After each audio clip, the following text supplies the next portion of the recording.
Quelles sont vos premières impressions des résultats obtenus? La première impression, c'est celle que nous avons eue dès le début de la journée, à savoir une participation absolument écrasante des électeurs. Depuis bien longtemps, on n'avait pas vu les Français s'intéresser dans une pareille proportion à leurs affaires. Tout le monde est allé voter. Dans certaines villes, la participation a dépassé 90 et 95%. Et cela en soi-même est un symptôme d'une extrême importance. Ce que l'on dégage des résultats acquis, c'est évidemment que la France a fait confiance au général de Gaulle. Les Français ont d'une part prononcé la condamnation du régime passé, leur vote signifie qu'ils n'en veulent plus, et ils ont approuvé ce qui leur a été proposé. Cela signifie par conséquent que ce vote a une portée, je dirais non pas seulement politique, et même pas tellement politique, mais surtout nationale et civique, et qu'ainsi il ouvre une ère nouvelle, c'est un vote d'espoir dans l'avenir. Monsieur le ministre, maintenant que ce tournant a été pris, quel sera le processus d'installation de la Ve République? Oui, ce sera un processus évidemment assez complexe, parce que les institutions le sont elles-mêmes. Nous avons maintenant donc une nouvelle constitution, mais pour l'instant c'est un peu une maison dans laquelle il n'y a pas de meubles. Il va falloir la meubler. Alors pour cela, il faudra, d'ici je pense un mois et demi, procéder aux élections générales, de façon à avoir un nouveau Parlement. Alors une fois le Parlement élu, ce Parlement, plus les délégués de toutes les communes, départements et territoires d'outre-mer, pourront désigner le président de la République. Le président de la République, lui, à son tour, conformément à la Constitution, désignera le Premier ministre, et sur la proposition du Premier ministre, il signera la nomination des autres membres du gouvernement. Alors à ce moment-là, nous aurons un Parlement, un chef de l'État, un gouvernement, et notre Constitution pourra commencer à fonctionner. J'ajoute qu'il faudra, d'ici le mois de juillet, élire un nouveau Sénat, et qu'il faudra aussi mettre en place le Conseil constitutionnel, qui est une sorte de Cour suprême, dont le rôle est important et utile, je crois, dans cette nouvelle Constitution. Mais enfin, on peut dire que les rouages essentiels seront en place au mois de janvier, qu'ainsi, au début de l'année 1959, la machinerie pourra fonctionner. C'est ça. Voulez-vous peut-être me permettre d'aborder maintenant le point peut-être le plus important de ce tournant, l'Algérie? Oui.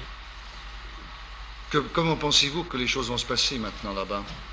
Que les musulmans ont accepté à une si forte majorité? Naturellement, je ne suis pas prophète, et surtout, n'essayez pas de me faire des prophéties. Mais je pense qu'il y a un résultat qui apparaît nettement après cette consultation, c'est que malgré les menaces, et vous-même qui avez été en Algérie, vous savez que les menaces du FLN, ce n'est pas de la blague.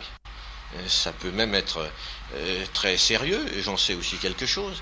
D'ailleurs, malgré les menaces, les musulmans ont voté en très grande masse. Et ils ont voté dans l'ensemble, oui. Qu'est-ce que cela signifie? Cela signifie qu'ils ont voté pour la France. Eux aussi ont fait confiance au général de Gaulle, ils ont fait confiance à la France, et cela signifie que l'Algérie, par conséquent, l'Algérie musulmane comme l'Algérie européenne, veulent demeurer profondément, étroitement unis avec la France. Alors ça, c'est un fait politique très important, c'est aussi un fait psychologique essentiel, car cela montre que, contrairement à ce que prétendent les gens qui ont fait ce soi-disant gouvernement au Caire, ce n'est pas eux qui représentent l'Algérie, et qui n'ont aucun droit de parler en son nom. Je ne dis pas que cette constatation va permettre de résoudre le problème en peu de temps, mais je dis que toute base politique, psychologique, morale a été enlevée à la rébellion du FLN, qui apparaît simplement comme un mouvement terroriste de minorité. Et cela est d'une importance capitale. Il va falloir maintenant poursuivre la pression contre le terrorisme, bien entendu, et surtout mettre en œuvre les réformes qui donneront à cette population, et notamment à la population musulmane, les satisfactions qu'elle attend au sein de la France, et de manière que, comme l'a dit le général de Gaulle tout récemment, ces musulmans se sentent chaque jour de nouvelles raisons d'être français et de le devenir de plus en plus. Vous avez fait allusion tout à l'heure, monsieur le ministre, à ce gouvernement formé par les Algériens en exil. On s'était demandé, les observateurs politiques, que deviendraient les relations de la France avec, par exemple, la Tunisie et le Maroc si ces deux pays reconnaissaient ce gouvernement? Pensez-vous que ces relations puissent être sérieusement menacées par cette reconnaissance qu'ils étaient en somme obligés de faire? Si je vous disais que cela améliorera nos relations avec la Tunisie et le Maroc, vous ne me croiriez pas. De là à dire que ça les compromette d'une façon définitive et profonde, ce serait peut-être également excessif.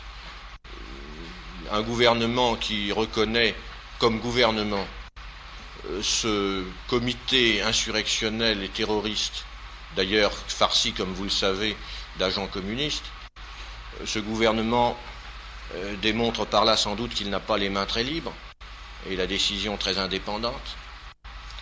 C'est leur affaire, bien entendu. Quant à la France, elle fera ce qui lui paraîtra le plus convenable, suivant les moments et les circonstances.